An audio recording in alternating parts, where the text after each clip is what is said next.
ദൂക്കാൻ വാല കടക്കാരൻ.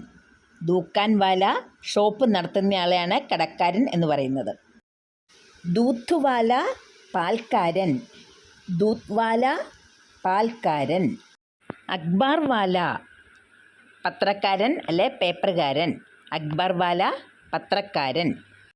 സബ്ജി വാല പച്ചക്കറിക്കാരൻ. സബ്ജി വാല പച്ചക്കറിക്കാരൻ. മച്ഛലി വാല മീൻകാരൻ. മച്ഛലി വാല മീൻകാരൻ.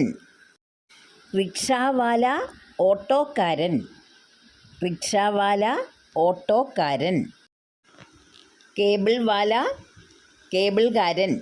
ഈ ടി വിയൊക്കെ കാണാൻ നമ്മൾ കേബിൾ ചെയ്യത്തില്ലേ, അതാണ് കേബിൾ വാല. ബർത്തൻ വാല പാത്രക്കാരൻ. പാത്രങ്ങൾ വിൽക്കുന്നയാളെയാണ് പാത്രക്കാരൻ എന്ന് പറയുന്നത്. Please subscribe. Thank you.